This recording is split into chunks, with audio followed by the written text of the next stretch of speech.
देवस्य धीमहि धियो यो नः प्रचोदयात्।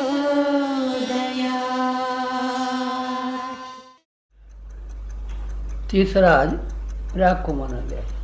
त्रिवेणी संगम का तीर्थ सबसे बड़ा माना गया है, क्योंकि वहाँ 3 चीज़ें शामिल हो जाती हैं, एक गंगा, एक यमुना, एक सरस्वती। गंगा के रूप में उपासना और यमुना के रूप में साधना और आराधना सरस्वती के रूप में, तीनों जहाँ मिल जाएंगी वहाँ समझिए कि आपका सारी की सारी साधना सार्थक और समर्थ हो गई, और इसके वही परिणाम मिलेंगे जो कि सब धर्मशास्त्रों में लिखे हुए हैं।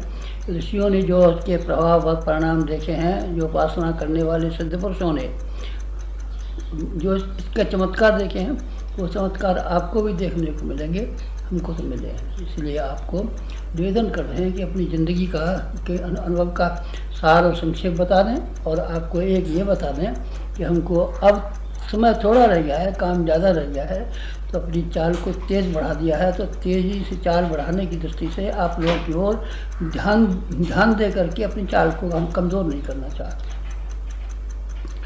दूसरी साधना, साधना, साधना किसकी साधना? भगवान की। भगवान की आप क्या क्या साधना करेंगे? भगवान तो बेचारा अपने आप अपने काम में लगा हुआ है, न उसको किसी की साधना सुनने की फुर्सत है, न देखने की फुर्सत है, न साधना की कोई ज़रूरत है। साधना जो हम करते हैं सिर्फ अपने लिए करते हैं। साधना का क्या अर्थ होता है? साधना का अर्थ होता है साध लेना, संभाल लेना, तपा लेना, गर्म कर लेना, शक्तिमान बना देना। ये सारे अर्थ साधना के होते हैं। मैं थोड़े से उदाहरण आपको बताना चाहता हूँ। साधना, सर्कस के जानवर आपने देखे हैं, सपेरे के सांप देखे हैं, सांप काट खाते हैं, लेकिन सपेरे के सारे खानदान को वही खाना खिलाते हैं। रीछ और बंदर किसी की टोपी उठा ले जाते हैं, किसी का खाना उठा ले जाते हैं, किसी को काट खाते हैं, किसी को क्या करते हैं, लेकिन वही रीछ और बंदर जब संभाल लिए जाते हैं तो उसको मदारी के सारे घर का गुजारा करते हैं। कोई रीछ और बंदर।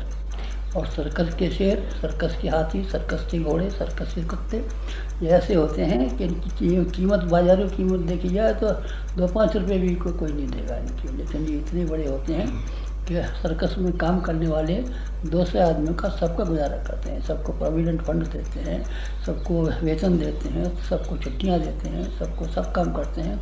इतने आदमियों का कुटुंब का पालन करते हैं। कौन करते हैं? ये सर्कस के जानवर। ये सर्कस के जानवर छोटे मोटे नहीं हैं, बड़े जानवर हैं, क्योंकि इनको साध लिया गया है, इनको सिखा लिया गया है। कैसे सिखाया जाता है? हंटर मार के सिखाया जाता है। हंटर न मारे तो वैसे ही कह दें भाई साहब आप शेर हैं, आप ये कीजिए, ऐसे नहीं करेगा। ये इसी तरीके से मनुष्य का मन है। ये मन चाबुक मारने से, हंटर मारने से, तपाने से, गर्म करने से ये काबू में आ जाता है। इसीलिए तपस्वी तपस्या कर। तपस्या और साधना एक ही बात है। साधना हिंदी में कहते हैं, तपस्या इसको संस्कृत में कहते हैं। बात दोनों में एक ही करती है। हमने अपने आप को बिल्कुल इस तरीके से किया है। जैसे उपजाऊ ज़मीन होती है वो तो होती है, लेकिन जो ऊसर बनी हुई ज़मीनें होती हैं, बंजर ज़मीनें होती हैं, उनमें से थोड़ी सी ऊपर की तय उठा देते हैं और नई अच्छी वाली डाल देते हैं। खेती होती है, उसमें बड़े मज़े बगीचे लगते हैं। साफ करना पड़ता है ना। मालियों को देखा, कोई माली ऐसा गजब करते हैं कि एक ही पेड़ में कलमें इस तरह की लगा देते हैं कि कई रंग के कई तरह के फूल आते हैं और कई तरह के फल आते हैं। लोग अचंभे में रह जाते हैं कि भाई ये कैसा हुआ। वो बेचारा मेहनत करता है, अपना दिमाग लड़ाता है, अपनी कोशिश करता है, दिन और रात देखभाल करता है। जो कोई एक कलम ख़राब हो जाती है फिर दूसरी लगा देता है। ये सर्कस का है मालिक, ये किसान का है। और आपने लोहा देखा है? कच्चा ज़मीन में से निकलता है तब देखा है? ज़मीन में से जब कोई लोहा निकलता है तो मिट्टी में लगा होता है। खालिश लोहा नहीं होता है। उसको भट्टी में तपाया जाता है। भट्टी में तापने से उसके अंदर जो मिट्टी होती है वो जल जाती है। फिर इसके बाद में जो कच्चापन होता है दोबारा फिर गर्म करते हैं। दोबारा गर्म करते हैं तो वो औलाद बन जाता है, बंदूक बनाने के काम आता है, स्टेनलेस स्टील बन जाता है। ऐसे ऐसे बढ़िया किस्म का लोहा बन जाता है। जितनी ज़्यादा गर्मी देते जाते हैं उतना ही ज़्यादा वो लोहा ज़्यादा मजबूत और अच्छा, शानदार और टिकाऊ बनता जाता है। ये उसका है सोना। सोने की आपको डली दें और आप ये कहें कि इसका जेवर बना लीजिए, आप बना सकते हैं? नहीं, इसको गर्म करना पड़ेगा। गर्म किए बिना इसको हम ढाल नहीं सकते। गर्म किए बिना तो आप हम ये भी नहीं बता सकते कि असली सोना है कि नकली सोना है। नकली लिया में, पीतल लिया में कैसा भी है, ये सोना है, सोना खरीद लीजिए, हम कैसे खरीद लेंगे आपका? इसको 2 बार हमको ये करना पड़ेगा, कसौटी पर लगाना पड़ेगा, ये देखना पड़ेगा कि ये असली सोना है या नकली सोना है। तपाना पड़ेगा, तपाने के बाद में ये देखना पड़ेगा कि असली सोना है कि नकली सोना है। जब असली और नकली की जानकारी हो जाएगी तब सोना खरीदा जाएगा, तभी इसका जेवर बनेगा, तभी इसका स्टेनलेस स्टील बनेगी, तभी इसका फौलाद बनेगा, तभी बंदूकों के, तोपों के काम आने वाला जो बहुत मजबूत लोहा होता है वो बनेगा। गर्मी नहीं देता तब कच्चा रखा रहेगा। गर्मी देने से इंसान भी है, इंसान अपने आप को गर्म करता है, अपने आप को तपाता है, अपने आप को फौलाद बनाता है। पानी की भाप बन जाती है, तो आपने देखा है ना, पानी को जब गर्म करते हैं तो भाप बन जाती है। भाप रेलगाड़ी को घसीट ले जाती है, कितने डिब्बे उसमें होते हैं, इंजन को घसीट ले जाती है और डिब्बों को घसीट ले जाती है। कौन घसीट ले जाती है? स्टीम। स्टीम क्या होती है? स्टीम वही होती है जो जब आप पानी गर्म करते हैं तो ऊपर निकलती रहती है। ये एक जगह स्टीम को कर लेते हैं तो ये हो जाता है। गर्म करने से रस भस्म बन जाती है। लोहे का टुकड़ा था, लोहा भस्म बन जाता है, मांडूर बन जाता है। और पारा का जब भस्म कर देते हैं तो फिर ऐसी शानदार दवा बन जाती है, मकरध्वज कहते। और इसको नहीं करें तब नहीं करें तो रखा रहेगा। पारा फिर आप नहीं खा सकते, फिर आप पारा किसी काम नहीं लगा सकते। फिर पारे को आप 200 रुपया तोला नहीं बेच सकते। पारा तो 4 आने तोले बेचता, तो कैसे हो जाएगा? इसको तपाना, साधना माने अपने आप को तपाना। अपने आप को तपाना आपने देखा है ना, खेत की जुताई हो जाती है, उसके बाद बुआई होती है। अगर उसकी जुताई अच्छी तरीके से न हुई होगी तो बुआई नहीं हो सकेगी, और बुआई नहीं हो सकेगी तो उसमें फसल अच्छी पैदा नहीं होगी। फसल अच्छी पैदा करने के लिए ये बहुत ज़रूरी है कि बुआई ठीक तरीके से की जाए। और बुआई करने से पहले ये बहुत ज़रूरी है कि खेत को जोत करके ऐसा मुलायम बना लिया जाए कि उसमें कंकड़, पत्थर, अमुक चीज़ कुछ नहीं रहे, बिल्कुल साफ़ सुथरी ज़मीन हो जाए। फिर आप बोइए, जो आप बोएंगे बिल्कुल पैदावार होगा। और आप ज़मीन के साथ में जद्दोजहद न करेंगे, ज़मीन के साथ में लड़ाई नहीं लड़ेंगे, ज़मीन को इस तरीके से मुलायम नहीं बनाएंगे तो आप फिर नहीं फायदा कर सकेंगे। कपड़े की धुलाई पहले करनी पड़ती है, रंगाई बाद में। आप रंगाई बनाएंगे अच्छा कपड़ा रंगेंगे तो कैसा? मैला कपड़ा रंगेंगे? मैला कपड़ा नहीं रंगा जा सकता। नहीं साहब, काला कपड़ा है, इसी को आप रंग दीजिए, गुलाबी रंग दीजिए, नहीं, गलत बात है। ये जब तक आप धो करके इसकी मलिनताएँ साफ़ नहीं करेंगे तब तक धोया नहीं जा सकता। राम नाम एक तरह की रंगाई है, भगवान की भक्ति एक तरह की रंगाई है। इसके लिए धुला हुआ कपड़ा चाहिए, साफ़ सुथरा चाहिए। साफ़ सुथरा अगर नहीं रखेंगे तब फिर बिल्कुल मुश्किल की बात है। माँ अपने बच्चे को गोदी में लेने की इच्छुक होती है, गोदी में ले लें, लेकिन बच्चे ने टट्टी कर ली और टट्टी से कपड़े मैले कर लिए और अपने बाल भी टट्टी में सान लिए और हाथ में सान लिए। जैसे ही माँ उधर से निकली, बच्चा रोने लगा, मम्मी दूध पिएंगे, गोदी में आएंगे ना।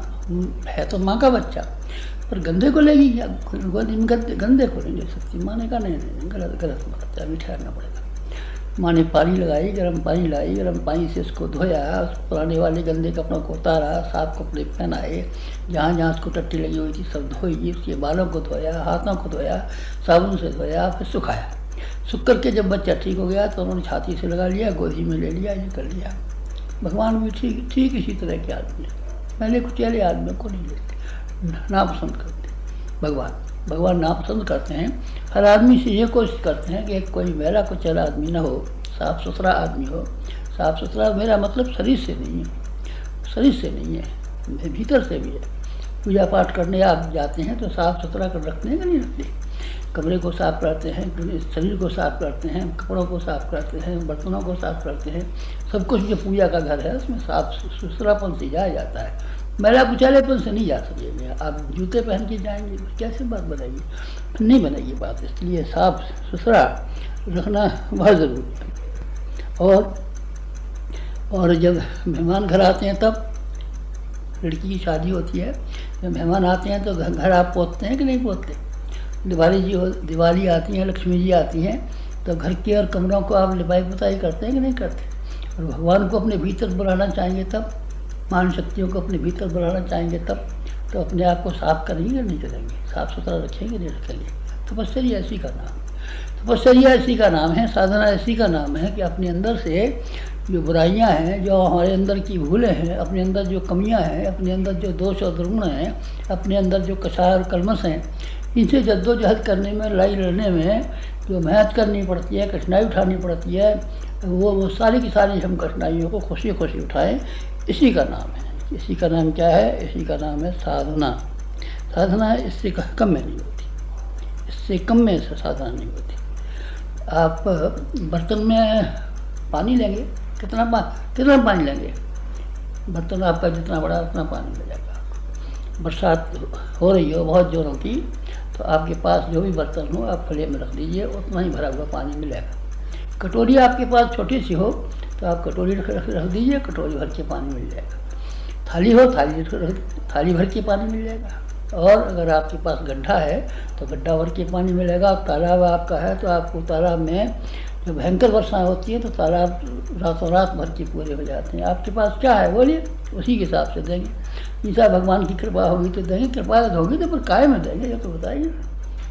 जब तक आप अपनी पात्रता के बारे में साफ नहीं हो जाते कि आपकी पात्रता कितनी है और आपने अपने आप को कितना सर्कस के तरीके से मुनासिब बना लिया है, उसी हिसाब से आपको मिलेगा। घोड़ा जितना चाल चलना जानता है उस हिसाब से पैसा मिलता है। गाय जितना दूध देती है उतना पैसा मिलता है। जो जितना घोड़ा तेज़ी से चलता है उस हिसाब से जो खरीदार है पैसा देता है। आपकी पात्रता क्या है? पात्रता बताइए ना। पात्रता से हमें क्या करना है? भगवान तो बड़े दयालु हैं और बिना कृपा के ही सबसे ऐसे कर देते हैं ना, सबसे ऐसे नहीं करते। अगर आपका कमंडल में छेद है तो डूब जाएंगे, आप देख लेंगे। नहीं साहब नाप पार लग जाएगी, नाप का मल्ला बहुत अच्छा है। नाप का मल्ला तो बहुत अच्छा है, आप बैठने वाले भी अच्छे हैं, लेकिन नाप में सुराख कर रखे हैं तब फिर आपकी नाप डूबेगी। और आपका कमंडल और आपने बर्तन कोई रखा हुआ है, सुराख नहीं है, तो ये बराबर पानी पे तैरता रहेगा। और आपने छेद कर दिया इसमें तो छेद में पानी भरना शुरू होगा, और छेद में पानी भरने के बाद में आपका कमंडल डूब जाएगा, आपकी नाप डूब जाएगी। आप जो कुछ भी करेंगे वो बिना डूबे बिना फिर नहीं रह सकते। क्यों? क्योंकि आपने छेद कर दिया। छेद करने में जहाँ कहीं भी सारी ज़िंदगी भर हम तो यही करते रहे कि अपने छेदों को बंद करते रहे, छेद कहीं न हो जाए वहाँ उसका ध्यान रखते रहे। वासनाओं की बाबत, तृष्णाओं की बाबत, अहंता की बाबत, ये 3 सुराख हैं, इन्हीं को भवबंधन कहते हैं।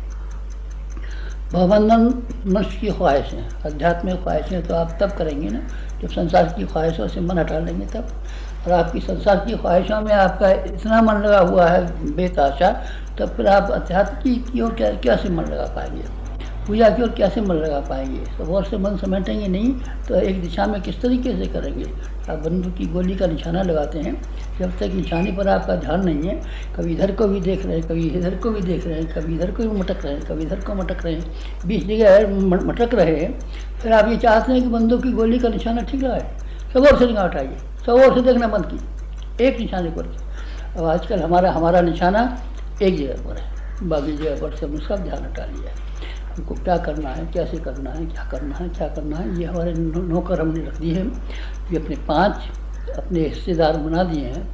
5 मोमबत्ती जलती देखी होंगी आपने खंडोती में, इस तरीके से 5 अपने बच्चे पैदा कर दिए हैं, वो आपकी सेवा करेंगे, सहायता करेंगे। माता जी आपको ज़रूरत क्या है कि गुरु जी से ही मिलेंगे, गुरु जी को पूजा नहीं करने देंगे, गुरु जी को तप नहीं करने देंगे, गुरु जी को साधना नहीं करेंगे, दर्शन करेंगे। बड़े दर्शन करने वाले आए हैं तो आप मदद कीजिए ना हमारी। ये मदद नहीं करेंगे, जो आप करते हैं सो भी नहीं करने देंगे, हम करते हैं सो भी नहीं करेंगे। अच्छे दर्शन करने वाले हैं मित्रों। कच्चे लोहे को मैं बता के चुका हूँ आपको, पानी की भाप को बता के चुका हूँ, रंगाई धुलाई की बात को बता चुका हूँ। इन सारे की सारी बातों के अलावा कुछ और नहीं करना पड़ेगा। और क्या करना पड़ेगा?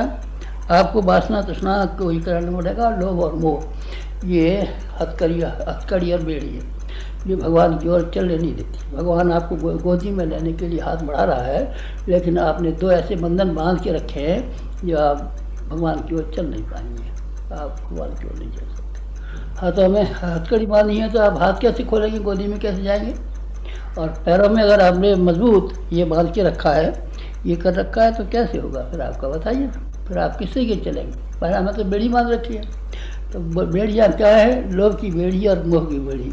लोभ की बेड़ी और मोह की बेड़ी, बाकी रह नहीं जाए कहीं, न अपनों के लिए रह जाए, न परायों के लिए रह जाए।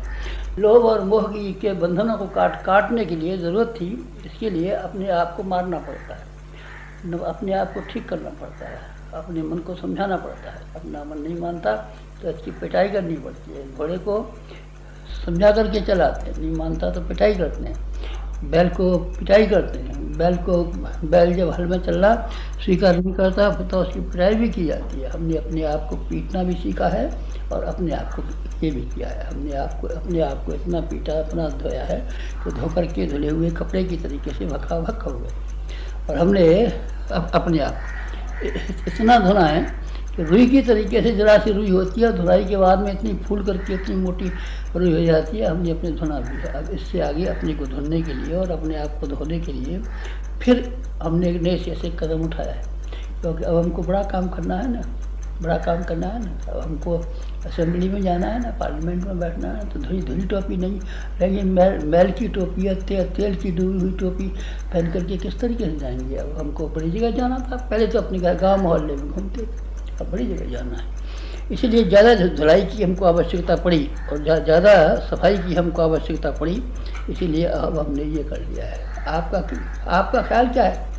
आपका ख्याल शायद ये है कि भगवान का नाम लेने से सब पार हो जाते हैं। अच्छा, भगवान का नाम लेने से सब पार हो जाते हैं और अपने आप का कुछ सुधारने की जरूरत नहीं पड़ती, अपने आप को संभालना नहीं पड़ता, भगवान का नाम लेने से ही सबका उद्धार हो जाता है।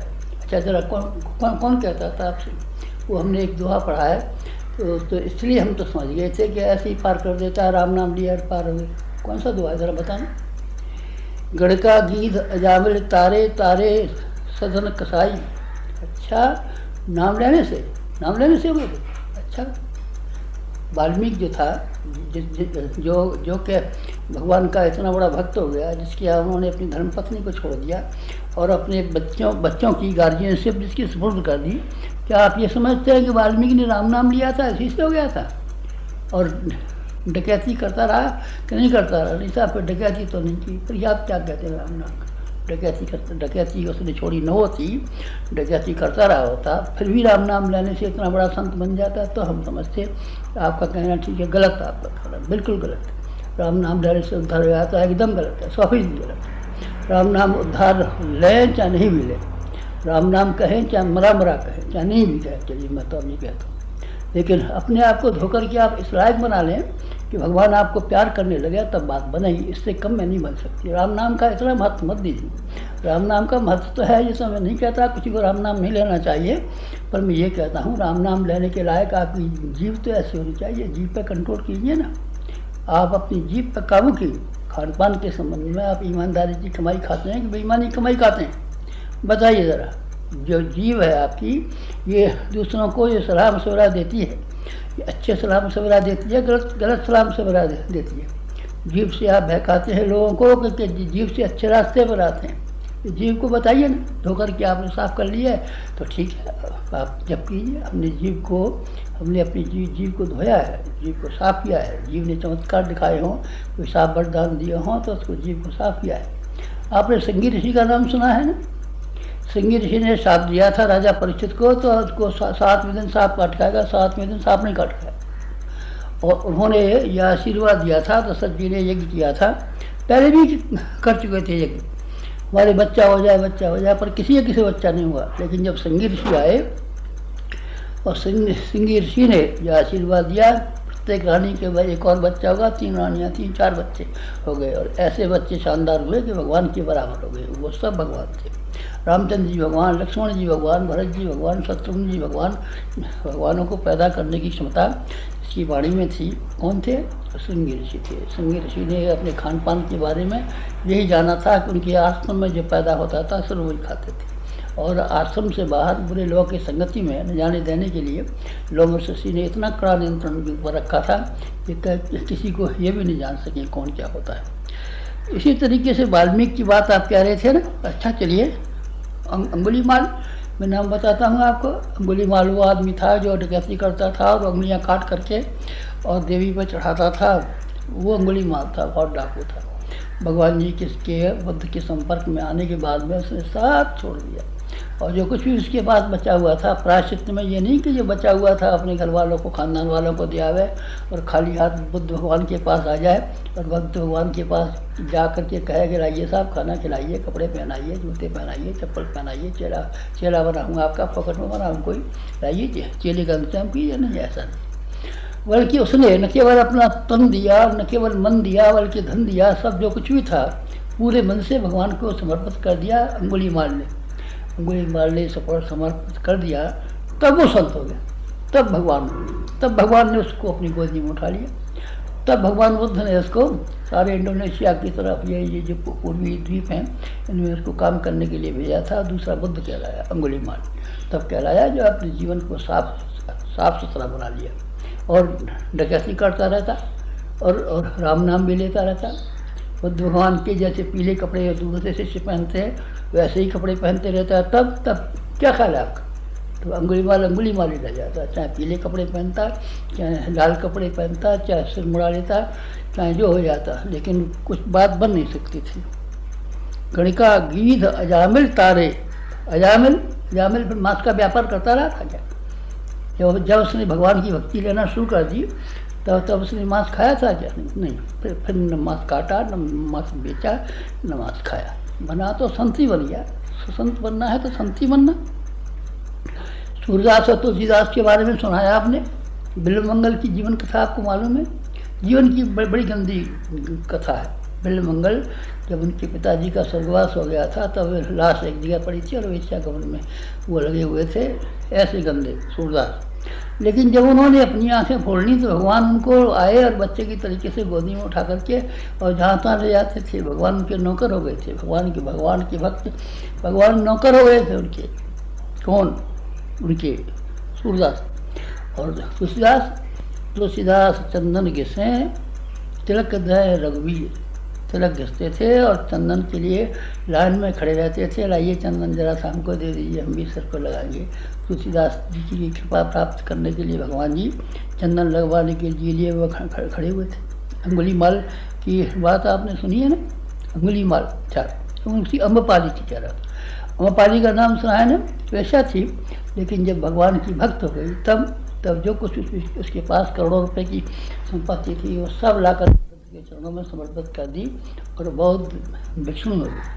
संघमित्रा के साथ, अशोक की बेटी थी संघमित्रा, संघमित्रा के साथ साथ में सारे के सारे इधर मेडागास्कर और ये लंका में जितना बहुत धर्म फैला है केवल उसी का फैलाया हुआ है, अम्बपाली का, संघमित्रा का। ये सब अकेली महिला करती रही। फिर न उन्होंने गाना गाया, न नाच दिखाया, न वेश्यागमन किया, न उपचार किया, सारे जीवन को एक साथ बदल दिया। आप नहीं बदलना चाहते, आपका ये ख्याल है कि बाहर के लोग आपका उद्धार करेंगे? अच्छा, आंखें खराब हैं आपकी, तो फिर आपको कुछ दिखाई नहीं पड़ेगा। आपको इस संसार में एक से एक बढ़िया देखने लायक चीज़ें हैं, कहीं ताजमहल है, कहीं क्या है, कहीं बाग है, कहीं बगीचे हैं, पर आपकी आँख खराब है तो आप कोई दृश्य देखने में समर्थ नहीं हो सकते। आपके कान ठीक है कि नहीं ठीक है? नहीं साहब, कान तो हमारे बहुत दिन से ख़राब हो गए, तो फिर आप अब कोई व्याख्यान नहीं सुन सकेंगे। फिर आपके लिए संगीत सुनना नामुमकिन है। फिर आप किसी की कथा और प्रवचन का फ़ायदा उठाना चाहें तो ये गलत बात है। आप अपना तो कान ठीक कीजिए ना। सुनाई नहीं पड़ता तो हम क्या करें? नहीं सुनाई पड़ता तो दिखाई नहीं पड़ता साहब, आप तो बस बता रहे थे कि दिन है, सूरज निकल रहा है, तो सूरज तो निकल रहा है, हमको दिख रहा है, तो हमें क्यों नहीं दिखता है? आप क्या खराब है इसीलिए नहीं दिखता। और आपको अगर दिमाग ख़राब है तो सारी दुनिया आपको पागल मालूम पड़ेगी। आप सब दुनिया को पागल बताएंगे, ये कहेंगे ये दुनिया बड़ी पागल है, ये भी पागल है, ये भी पागल है, सब पागल दिखेंगे। अपना दिमाग सही कीजिए ना, फिर आपको कोई पागल दिखाई नहीं पड़ेगा।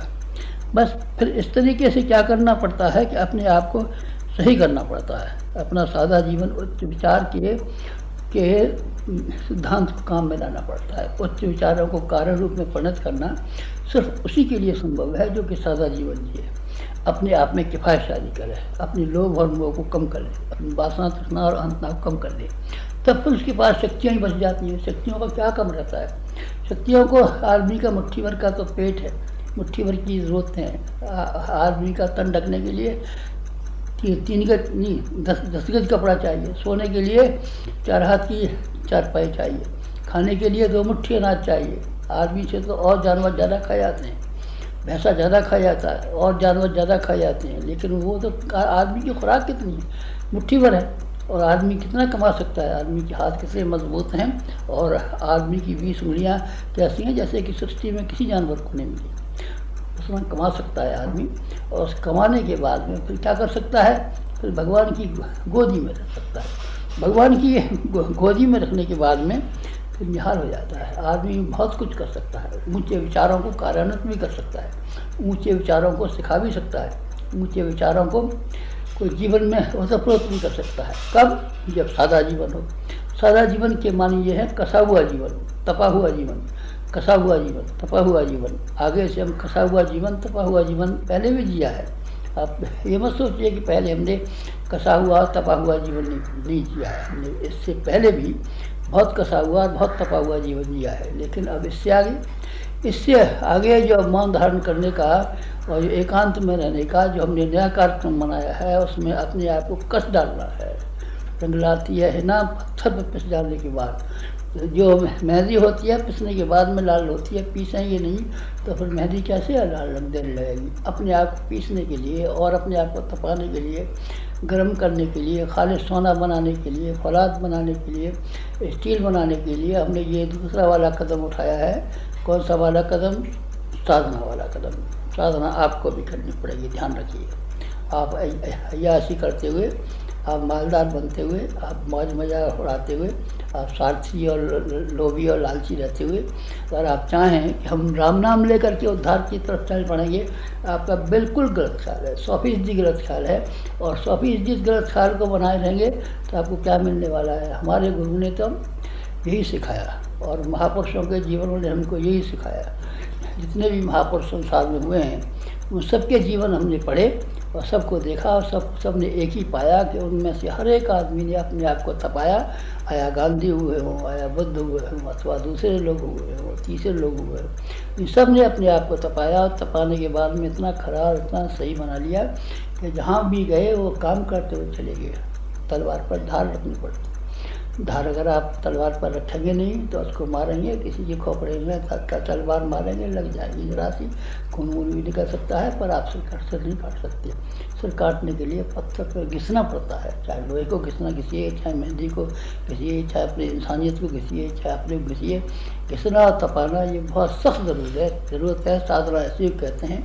हमने जो नया कदम उठाया है सिर्फ एक काम के लिए उठाया है कि अपने आप को ज़्यादा घिसें, ज़्यादा तपाएं, ज़्यादा गर्म करें और ज़्यादा समाज के काम आए।